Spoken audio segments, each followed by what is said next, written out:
Prime Minister Narendra Modi has announced that former Prime Ministers P.V. Narasimha Rao and Chaudhary Charan Singh, along with agricultural scientist M.S. Swaminathan, will be awarded the Bharat Ratna, India's highest civilian honour. Now, before this, Bharat Ratnas were awarded to L.K. Advani and Karpuri Thakur earlier this year. That's 5 Bharat Ratnas in a single year, the highest ever.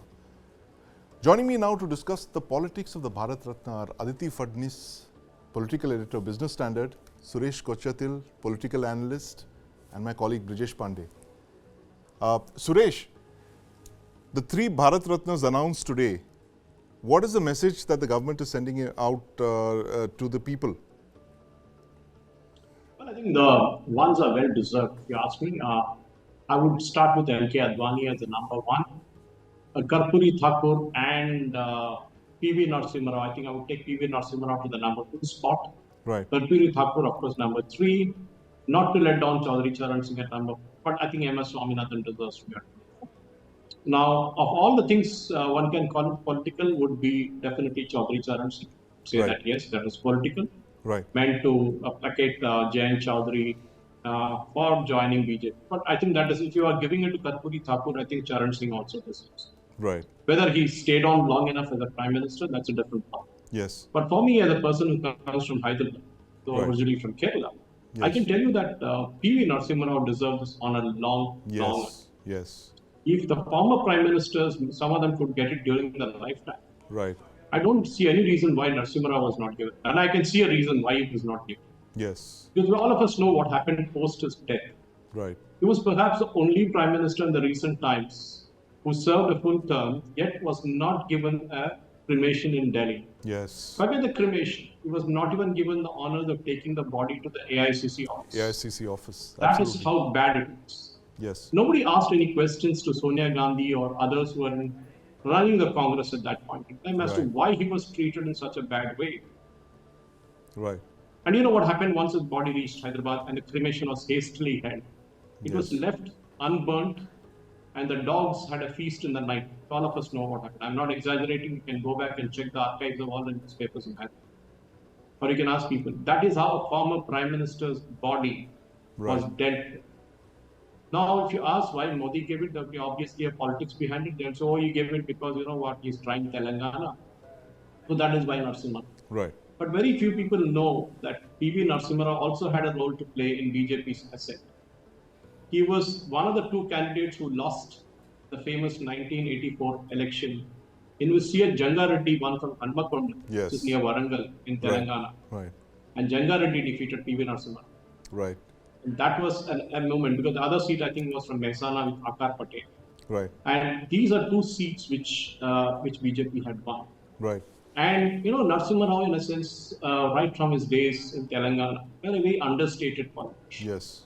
Nothing much flashy about him.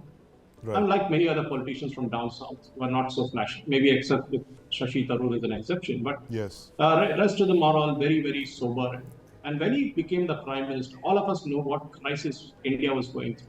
And Suresh, I'm just going to bring in Brijesh here on this. Brijesh, we were talking about this earlier on in the day, the fact that how the BJP has kind of built this whole narrative around Narasimha Rao, and of course for the right reasons. He never got his due in the Congress. Absolutely. But do you see this as a kind of an appropriation of yet another Congress icon by the BJP? Oh, absolutely. Absolutely. Past? Absolutely. Because, you know, I mean, if you look at the fact that, you know, Prime Minister Narendra Modi has said several times that, you know, that the Congress revolves around only one family, which is Gandhi family. And if anybody is meritorious, he's just shown the door and is not duly acknowledged. And he has taken name of P.V. Narasimha Rao several times. Right. Today, I think, you know, apart from acknowledging appropriation and everything, this is also a message to, you know, rile the Gandhi families to an extent. Because what, you know, Suresh Kochatil is saying is something which you know many knows, but nobody kind of chronicled till a book came on this particular issue. So that is there, and apart from that, I think, you know, Chaudhary Charan Singh is,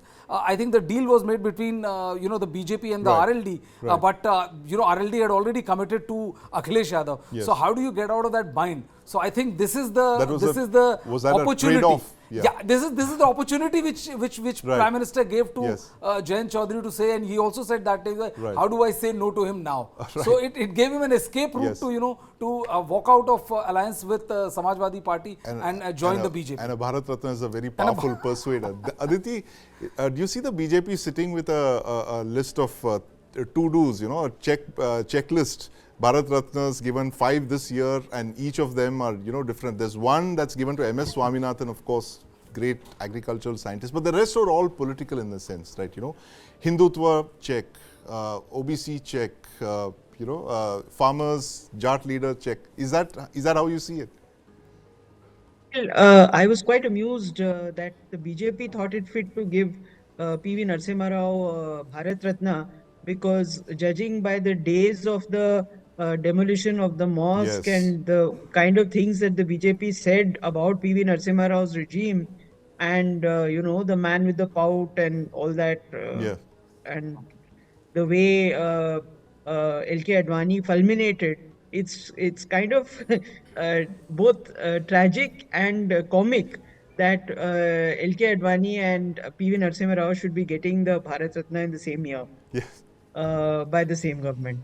But that apart, I was also quite amused to see that Defense Minister Rajnath Singh defending the government very, very strongly and saying we have not given anything out of political considerations. Right. We are politically agnostic about giving Bharat Ratnas. Well, if that were the case, they would have offered a Bharat Ratna to Manik Sarkar, Right. who was the longest serving Chief Minister of Tripura. And the most honest Chief Minister Or possible. Jyoti Basu. Right. Exactly. Yes. Or they could have offered it to M. Karnanidhi, who blazed such a trail in Tamil Nadu politics. So these things are not politically agnostic. We know that. Right. And we also know the reasons why, Jayant Chaudhary's imminent entry into a Right. coalition with the BJP, if not outright merger, Yes. is pretty clear. Suresh, I want to come to you on the last time that 4 awards were given. That's in 1999 when the Atal Bihari Vajpayee government was in power. That Jayaprakash Narayan and Gopinath Bordoloi, Amartya Sen, Pandit Ravi Shankar.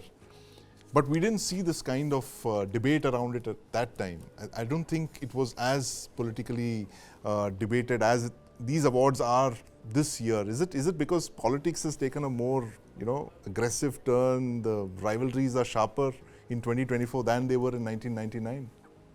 Well, it's a case of if you do it, you're damned, and if you don't, Right. because let's look at Chaudhary Charan Singh. We've already equated that with Jayant Chaudhary's entry in BJP, Right. or rather the alliance with BJP. Now, of course, you would also say that yes, why did Nitish Kumar switch side? Was it Gurpreet Thakur? Was there a deal there too? We don't know for sure. But it's better than a Prime Minister awarding himself a Bharat Ratna, Jawaharlal Nehru and Indira Yes. Gandhi. Okay? I mean, nothing can be more ridiculous than that. Then Right. I can still understand Rajiv Gandhi getting it posthumously, but imagine the Prime Minister deciding for a Bharat Ratna for himself or herself. Maybe they walked out of the cabinet decision where it was being made, as would do in any boardroom when Right. there are related party transactions happening. When you recuse yourself that- from important decisions, yes. Yes, decision. So, but if you look at it, I mean, there's one more instance. I think I don't know whether there in the Narasimha Rao's book. I've not read that book, but I'm just saying. Rahul Gandhi was there in Hyderabad maybe about a couple of years, or maybe 3 years ago, last campaign. I don't remember exactly when, but he came to garland his grandmother's statue. It's near that Prasad's IMAX necklace road in Hyderabad, very prominent place. And just a couple of kilometers from there in the PV Gyan Bhumi where PV Narasimha Rao was cremated, and there is his memorial. Rahul Gandhi garlanded his grandmother's statue, gave a short speech, and went away. And people reminded him that Narasimha Rao was just down the road, maybe not even 5 minutes by a car ride. He refused. Right. I'm not saying this, it was reported in all the newspapers. Congress leaders were trying to persuade him, saying it makes political sense to go to Narasimha Rao's, Samadhi and pay respects. Right. He refused.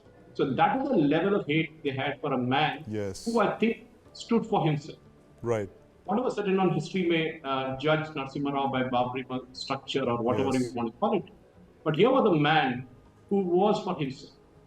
If you equate that with, look at what Manmohan Singh was. Yes. Pulok Chatterjee was taking files from the Prime Minister's office to Sonia Gandhi. Of course, yes. A complete secrecy violation that happened as per the Official Secrets Act. Or forget that, even a both of office, because Sonia Gandhi didn't hold any constitutional post. Right.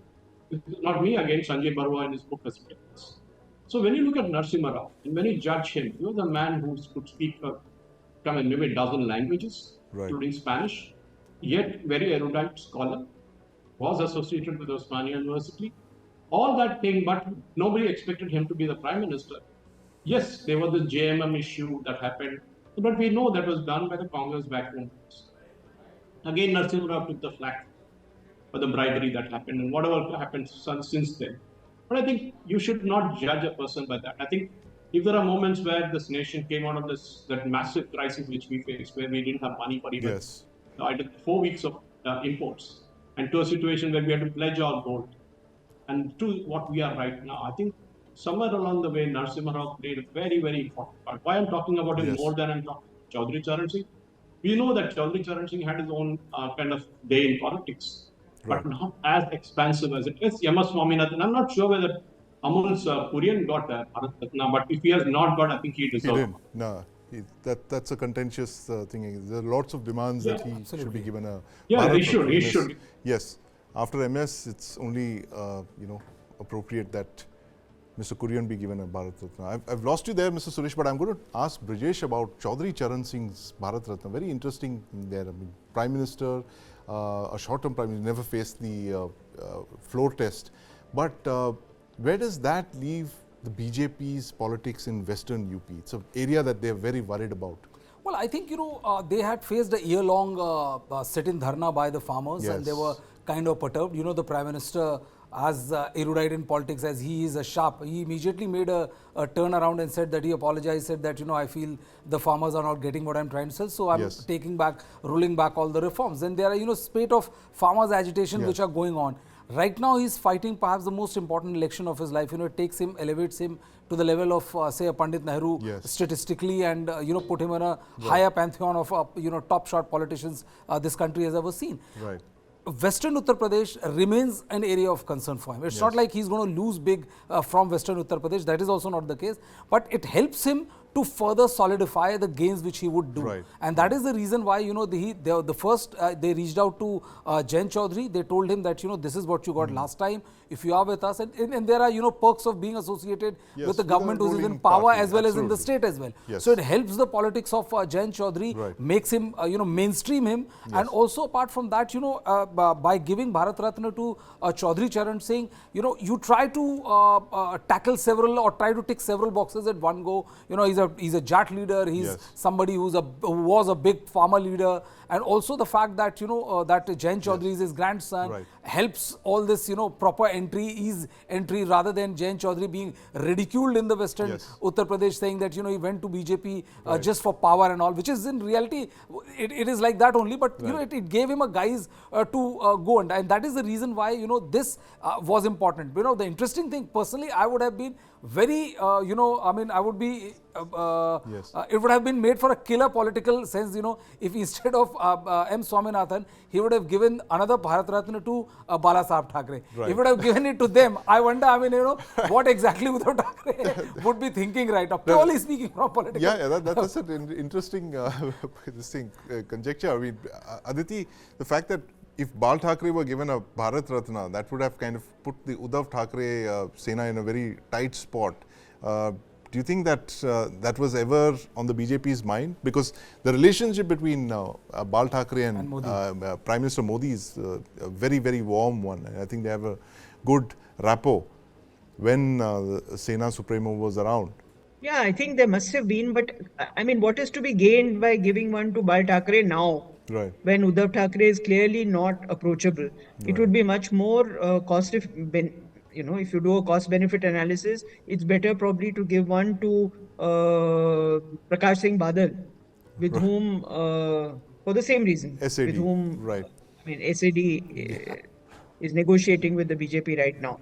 So, I don't know, but at the end of the day, I'm really not sure how much uh, weightage giving a Bharat Ratna has in relation to the voting populace. Right. I mean, I'm pretty sure that no Jat in Western UP is going to say, oh, they gave the Bharat Ratna to Chaudhry Saab, so we will Yes. vote for the BJP. Right. I don't think it works like that. Right. Uh, but it has some contribution in the overall sort of position that you can take, that we honored these people while their own parties or their Yes. own people forgot them. Absolutely, that important narrative that that the party could build on that. The fact that these are the leaders that were neglected by successive governments, and we've given them that honor. That possibly is the politics of the Bharat Ratna that the BJP has surprised its opponents with. And I'd like to thank Aditi and my colleague Brijesh for clarity on this politics of the Bharat Ratna. One of the most interesting aspects of this award in an election year as hotly contested as 2024 is. Thanks for watching. Streaming on News9 Plus. News is now content. Subscribe and get free vouchers.